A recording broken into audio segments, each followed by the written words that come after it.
Good morning student, how are you student. आज हम लोग जो टॉपिक डिस्कशन करेंगे स्टूडेंट, वो आपका है methods of retail marketing. Methods mean विधि या तरीका, of retail mean student, retail mean होता है फुटकर। क्योंकि अभी इसके पहले हम लोग ने होलसेल और होलसेलर के बारे में बात किया था, जहाँ पे आकर के जो फार्मर्स हैं वो अपने प्रोडक्ट को बेचते हैं होलसेलर से मंडीज में, या जो प्रोड्यूसर्स होते हैं, प्रोड्यूसर्स जो प्रोडक्ट बनाता है उससे जो डायरेक्ट होते हैं होलसेलर, क्या करते हैं सामान को खरीदते हैं। तो हम लोगों ने लास्ट वीडियो में इसको डिस्कशन किया था। ये हमारा मार्केटिंग अराउंड अस का सेकेंड वीडियो है स्टूडेंट। हम लोग इसके बारे में वन बाय वन करके पढ़ेंगे। इससे भी इम्पोर्टेंट चीज़ है स्टूडेंट कि ठंडी का मौसम आ गया है, आप अपने आप को बचाते हुए रहिएगा कि ठंडी आपको ना लगे। चलिए हम लोग डिस्कशन करते हैं। करें कि the retailer is the trader who purchases stocks of goods from the wholesaler and sells it to the customers. Student, जो रिटेलर्स होता है, रिटेलर्स मीन फुटकर विक्रेता, इसको सिंपल बोलते हैं बेटा फुटकर विक्रेता। फुटकर विक्रेता है वो जो सामान है कहाँ से खरीदता है स्टूडेंट, तो होलसेलर से खरीदता है। कहाँ से खरीदता है, होलसेलर। और होलसेलर से सामान खरीद करके वो ला करके कस्टमर्स को क्या करता है, सेल करता है। सिंपल है कि जो रिटेलर होता है वह होलसेलर से सामान को खरीदता है, थिंग्स को खरीदता है और इसे लाकर कस्टमर को सेल करता है। Even he has to have sufficient choice and variety as the customer would always like to see and compare things. Student, तो यहाँ पे ये कह रहा है कि जो रिटेलर होता है वह क्या रखता है, सफिशियंट चॉइस रखता है। सफिशियंट चॉइस मतलब वह कई प्रकार की वस्तुओं को अपनी दुकान पे क्या करता है, रखता है। अपने शॉप पे वह कई टाइप्स के या विभिन्न प्रकार की वस्तुओं को खरीद कर रखता है, जो एक कस्टमर्स के लिए भी इम्पोर्टेंट है। स्टूडेंट, कस्टमर अगर जाता है ना आपके किसी भी शॉप पे, तो ऐसा नहीं है कि जाते ही कोई प्रोडक्ट देख करके तुरंत खरीद लेता है, ऐसा नहीं है। वह मार्केट में जाता है, मार्केट में जो भी वस्तुएं होती है उसकी ज़रूरत की, उसमें कंपैरिजन करता है, उसमें देखता है कि कौन सी किसकी क्वालिटी अच्छी है। तो इन सारे चीज़ों को अगर मार्केट में रहेगा तभी तो कस्टमर कर पाएगा ना। अगर मान लीजिए एक मार्केट में एक ही प्रोडक्ट हो और दूसरा प्रोडक्ट ना हो उस टाइप का, तो उसको चॉइस करने का या उसको चुनने का कहाँ ऑप्शन मिल पाएगा। इसीलिए जो रिटेलर होता है ये ध्यान में रखता है कि जो कस्टमर है उसके लिए कई टाइप्स की चीज़ें चाहिए, एक ही चीज़ जो है कई ब्रांड कंपनी का होना चाहिए। ये सारी चीज़ों को ध्यान में रखते हुए क्या करता है, even he has to have sufficient choice, वो अपने पास क्या रखता है, विभिन्न टाइप्स के चॉइस रखता है, विभिन्न टाइप्स की वस्तुओं को रखता है। And variety as the customer, मतलब जिस तरह का कस्टमर है उस तरह की वैरायटी भी वो रखता है। मतलब चॉइस के साथ साथ वैरायटी, मतलब कई प्रकार की चीज़ों को रखता है। Would always like to see and compare things, जिसको किया जा सके, हमेशा देखा जा सके और उसमें कंपेरिजन किया जा सके, मतलब कंपेरिजन कर सके कस्टमर और उसके बाद प्रोडक्ट को खरीदे। He also has to keep different sizes of each good and so on. और इसके साथ साथ स्टूडेंट क्वालिटी के साथ साथ वह बहुत डिफरेंट साइजेस का, मतलब विभिन्न प्रकार के साइज, मतलब छोटा बड़ा मीडियम, इस इन सारी चीज़ों को भी क्या करता है रिटेलर जो होता है अपने पास रखता है। ऐसा नहीं कि बड़े बस लॉन्ग साइज रखा है, लॉन्ग साइज के साथ साथ मीडियम साइज भी, मीडियम साइज के साथ साथ स्मॉल साइज भी वो अपने पास क्या करता है, रखता है। तो कह सकते हैं कि स्टूडेंट हर एक कई टाइप्स के क्वालिटी में भी और कई कंपनियों के सामान भी और साइज भी, डिफरेंट टाइप्स के साइज भी वो अपने पास क्या रखता है, रिटेलर रखता है।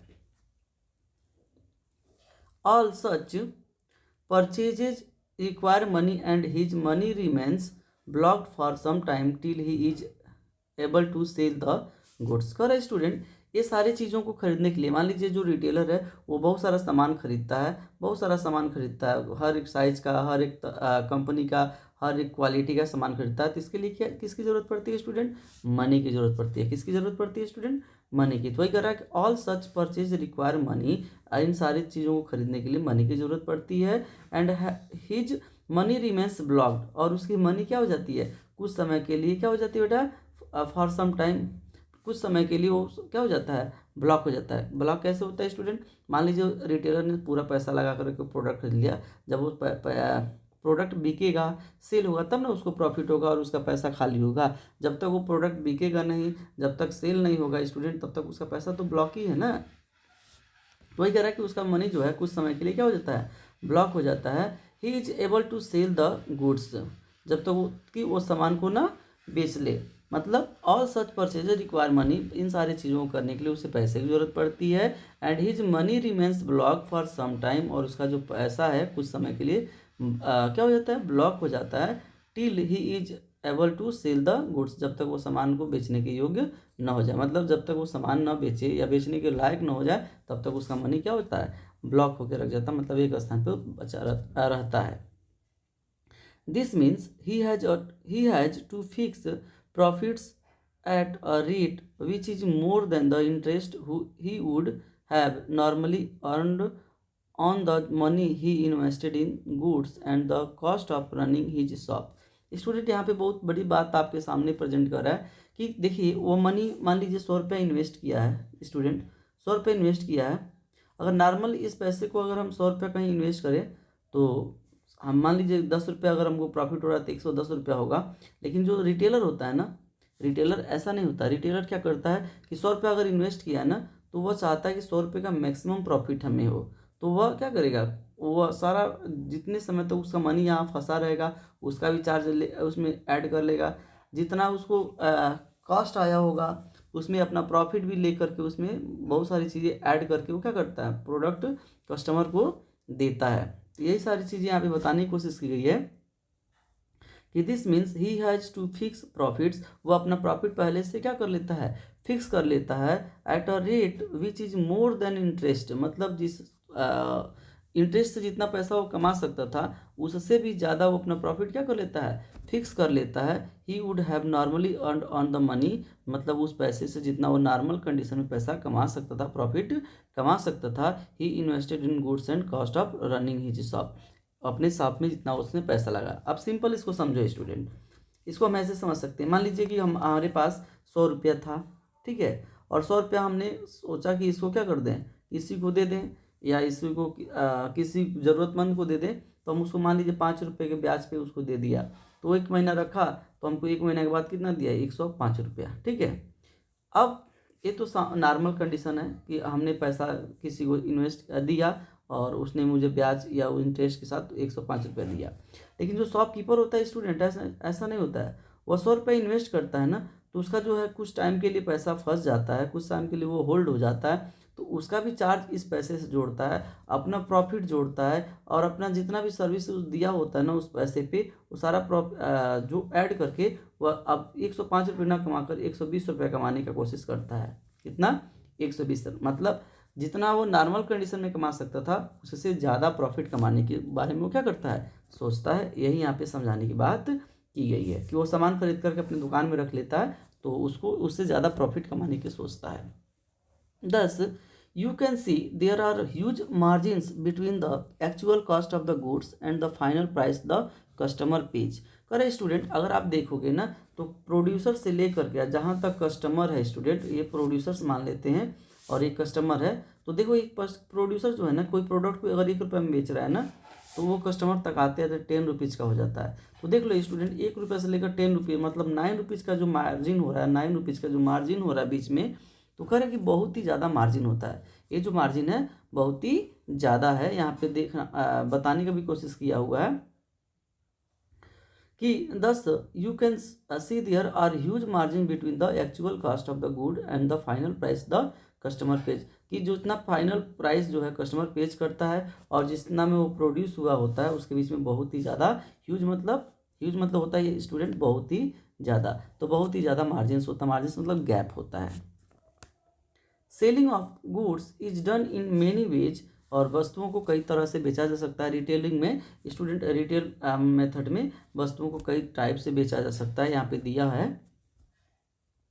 The hawkers in the states, the shopkeepers in the colony और village market, the weekly markets and the shop in the shopping centres and malls. यहाँ पे रिटेलर मतलब रिटेल, जो अभी हम लोग रिटेल ही तो पढ़ रहे हैं, मेथड ऑफ रिटेल मार्केटिंग, तो रिटेल मार्केटिंग किस तरह से हो सकती है इसके बारे में यहाँ पे दिया हुआ है। तो बता रहे हैं कि बेटा इसमें ये जो रिटेलिंग मार्केटिंग में हाकर्स भी क्या कर सकता है, हाकर्स गली गली स्ट्रीट्स में घूम कर अपना प्रोडक्ट बेच सकता है, या कोई शॉपकीपर है, दुकानदार है, किसी कॉलोनी या विलेज में अपना दुकान खोल करके रिटेल मेथड से प्रोडक्ट को बेच सकता है, या कभी कभी वीकली मार्केट लगता है, वीकली मार्केट उसके मेथड्स उस माध्यम से भी वो प्रोडक्ट को क्या कर सकते हैं, सब बेच सकते हैं। या बेटा शॉपिंग मॉल्स और जो सेंटर्स होते हैं वहाँ भी इस तरह के रिटेल में वस्तुएं क्या की जाती हैं, बेची जाती हैं। तो ये रिटेल का सब मेथड्स है। रिटेल का कौन कौन से मेथड्स हो जाएगा student, hawkers, shopkeepers in the colony, weekly markets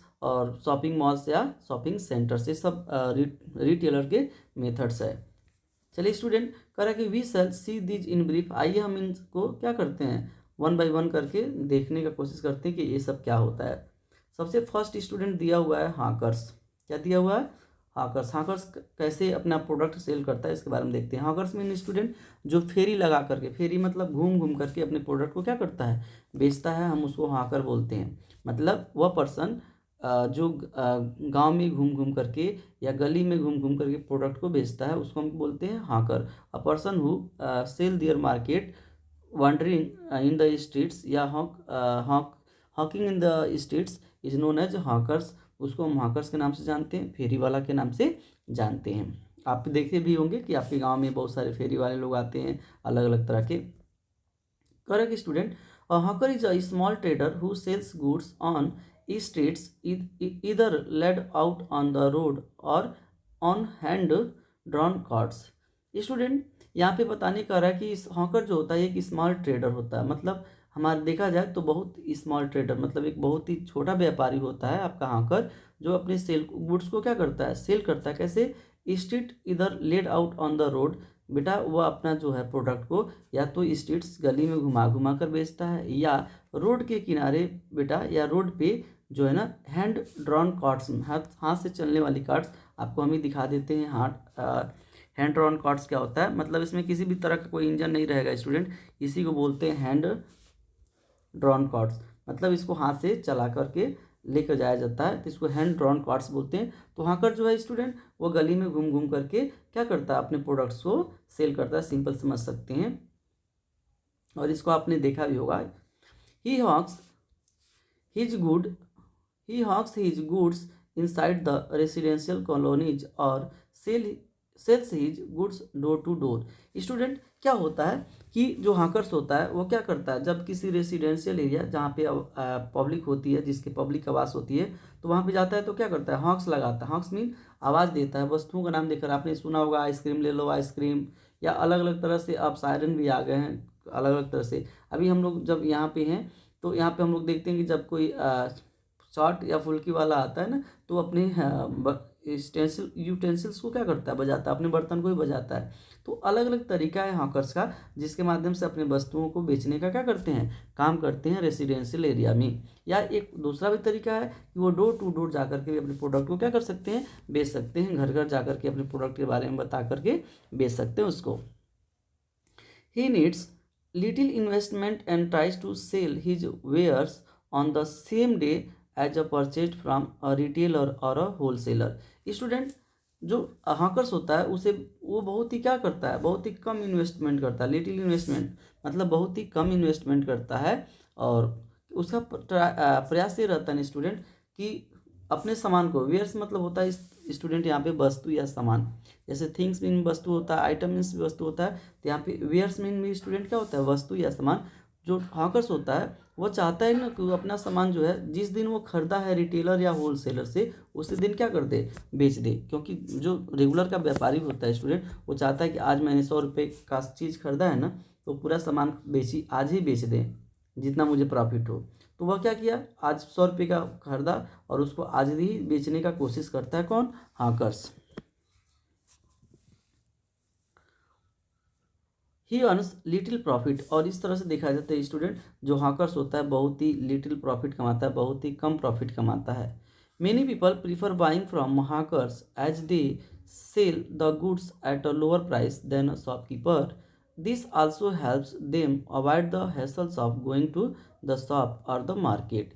student, बहुत सारे जो लोग होते हैं, मैनी पीपल्स में बहुत सारे लोग होते हैं, हॉकर्स से क्या करते हैं, सामान को खरीदना पसंद करते हैं, उसको प्रीफर करते हैं। क्यों स्टूडेंट? कि जो हॉकर्स होता है ना, वो आपको सामान का क्या करता है, लेस प्राइस में देता है। लेस प्राइस में स्टूडेंट कम प्राइस में। अगर कंपेरिजन करोगे ना, मान लेते हैं हम यहाँ पर हैं और हमारी गली में कोई आ रहा है हॉकर्स, तो वो जो है ना, मान लीजिए यहाँ पे एक शॉप भी है, तो इस शॉप के कंपेरिजन में स्टूडेंट ये जो हॉकर होगा आपको कभी भी कम पैसे में देगा। क्यों देगा ऐसा स्टूडेंट? क्योंकि इस हॉकर को कभी भी यहाँ पे किसी भी तरह का कोई टैक्स नहीं देना है, किसी भी तरह का कोई रेंट नहीं देना है, किसी भी तरह का कोई लेबर चार्ज नहीं देना है। तो कभी भी हॉकर जो होता है ना, वो क्या करता है, कम पैसे में देता है वस्तुओं को, इसलिए लोग इससे क्या करना चाहते हैं, वस्तु खरीदना चाहते हैं। एक तो ये रीज़न हो गया। दूसरा रीज़न है कि मान लीजिए यहाँ पर हम हैं, तो हम सोचते हैं कि मार्केट कौन जाएगा, मार्केट जाएंगे, आने में जाने में बहुत सारा प्रॉब्लम होगा। फिर मान लीजिए अगर ट्रांसपोर्ट से जाएंगे तो ट्रांसपोर्ट खर्च होगा। तो हम उससे बड़े सोचते हैं कि हमारे गली में जो हमारा हाकर्स आया, हम उसी सामान क्या कर लें, खरीद लें। ऐसा इसमें होता है परेशानी स्टूडेंट, तो हम परेशानियों से भी बचना चाहते हैं। एक तो ये रीज़न हो गया, और दूसरा कि जो हाकर्स होता है कम पैसे में हमें सामान दे देता है। तो ये दो रीज़न है जिसके द्वारा हम क्या करते हैं, हाकर से सामान खरीदना पसंद करते हैं मार्केट के कंपैरिजन में। सेकेंड है स्टूडेंट, अब आपका हाकर्स के बाद द पेटी शॉपकीपर। पेटी मीन स्टूडेंट छोटा मोटा जो दुकानदार होता है, जो छोटे मोटे मतलब बहुत बड़े लेवल पे दुकान नहीं चलाता है, जो फुटकर बिल्कुल सहायक सामानों को जैसे रखा होता है, तो उसको बोलते हैं पेटी shopkeeper.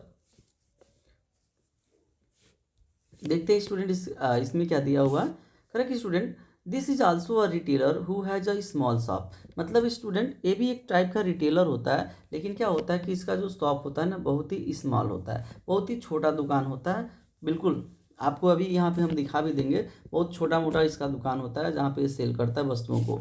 Normally such shops are located in the neighbourhood markets which come up in the colonies are among cluster of houses in village as and towns. Student, इस टाइप के दुकान जो आपको कहाँ देखने को मिलता है, तो या तो विलेज के आसपास, या छोटे छोटे जो विलेजेज होते हैं, टाउन्स होते हैं, उसके आसपास देखने को मिलेगा। या जो मार्केट होता है ना, मार्केट मान लीजिए कोई मार्केट है यहाँ पे, तो इसके नेबरहुड में मतलब इसके आसपास छोटे छोटे दुकान आपको देखने को मिलता है। यहाँ पे दिया हुआ है रिटेल, इसका पिक्चर्स हम आपको दिखाने की कोशिश करते हैं। देखिए स्टूडेंट, ये आपका है पेटी शॉपकीपर है। पेटी शॉपकीपर यही आपका दुकान जो दिखाई दे रहा है, ये आपका पेटी शॉपकीपर है। तो यह या तो मार्केट के आसपास होगा, या छोटे छोटे टाउन्स या विलेज में इस टाइप्स के दुकान क्या होते हैं, देखने को मिलते हैं।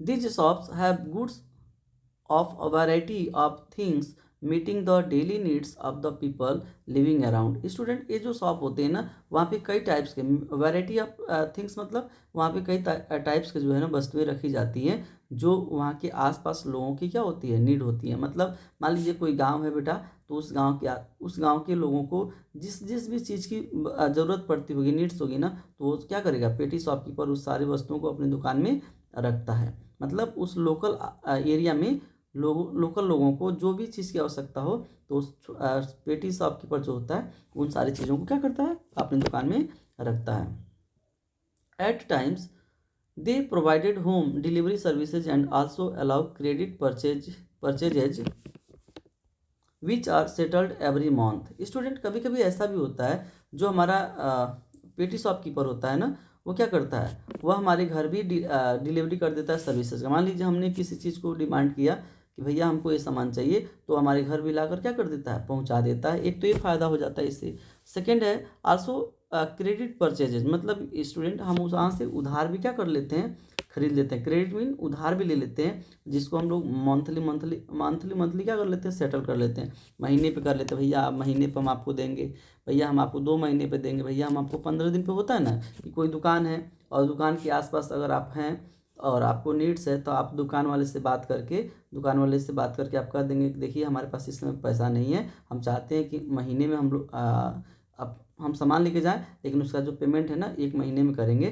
तो इसका फ़ायदा हो जाता है नेबरहुड दुकान से या नेबरहुड शॉप से। तो हम आराम से, एक तो ये फ़ायदा होता है कि जो पेटी शॉपकीपर होता है वो आपको घर पे डिलीवरी कर देता है सामान का, सर्विसेज का। और दूसरा है कि वो आपको उधार भी क्या कर देता है, दे देता है, क्रेडिट पे दे देता है। ठीक है।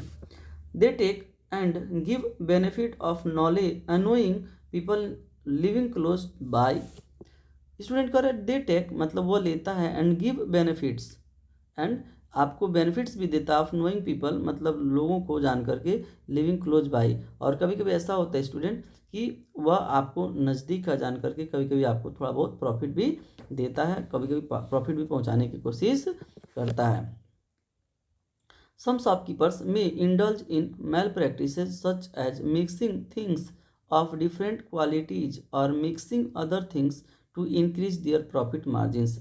स्टूडेंट कभी कभी ऐसा भी देखने को मिलता है कि जो कुछ शॉपकीपर्स होते हैं वो क्या करते हैं, वह मैल प्रैक्टिस करते हैं। मैल प्रैक्टिस मतलब स्टूडेंट भ्रष्टाचार, मतलब वो क्या करते हैं, मिलावट करते हैं। वह किसी चीज़ में, मान लीजिए यहाँ पे दाल है तो इसमें कंकड़ मिला देंगे, यहाँ पे मान लीजिए आपका चना का बेसन है ना बेटा, तो उसमें क्या कर देंगे, मक्का का मक्का मिला देंगे, मक्का का आटा मिला देंगे। तो इस तरह से भ्रष्टाचार मतलब अलग अलग चीज़ों में अलग अलग तरह के मिलावट कर देते हैं। ये सब क्यों करते हैं स्टूडेंट, मैक्सिमम प्रॉफिट कमाने के लिए, मैक्सिमम मार्जिन्स कमाने के लिए।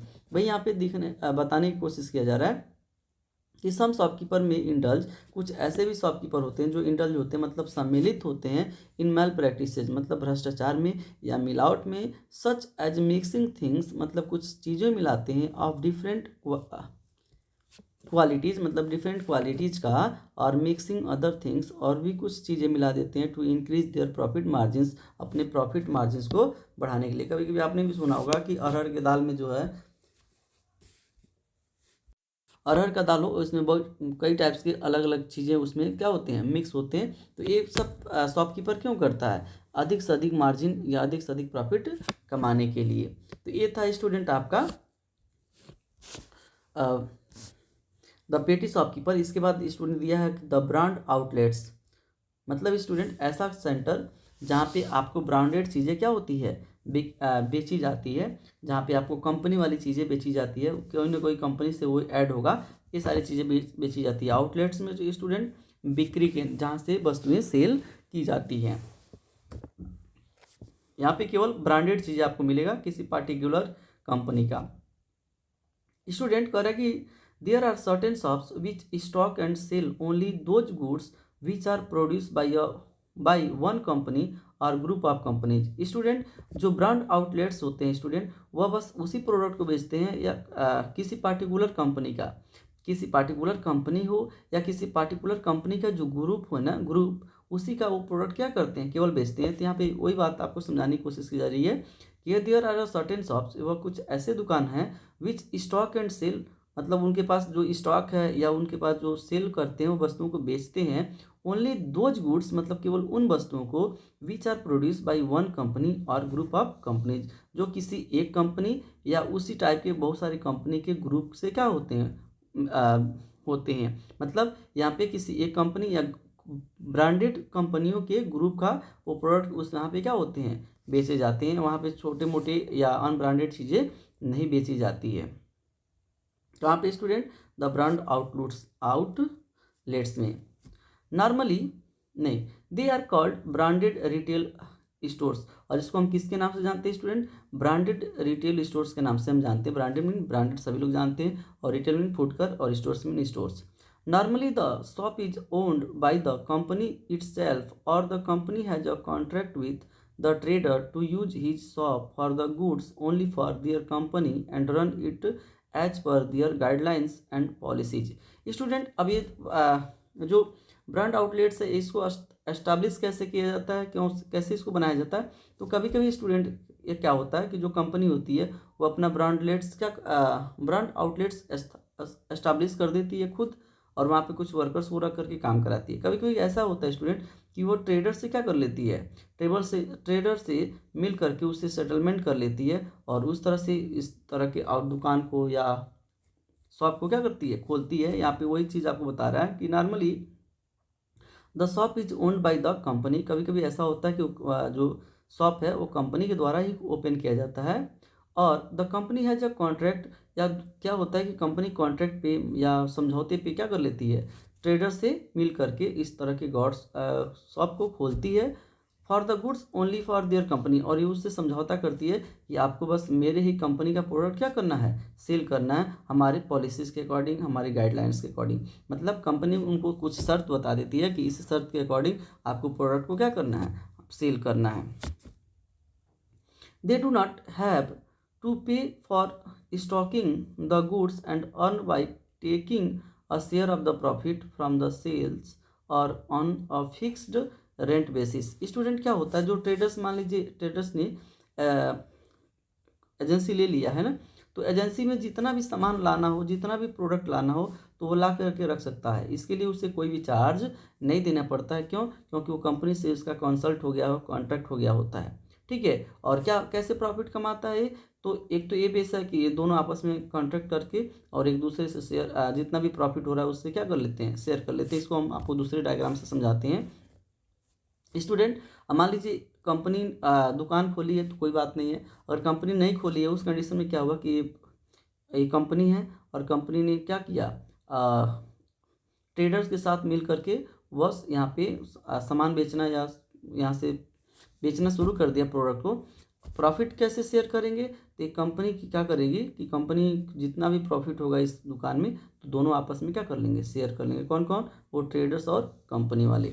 और कंपनी को चाहे तो जितना भी सामान अपने पास स्टॉक के रूप में या रिजर्व के रूप में रख लेना, इसके लिए किसी भी तरह का कोई चार्ज नहीं देना पड़ता है उस ट्रेडर को।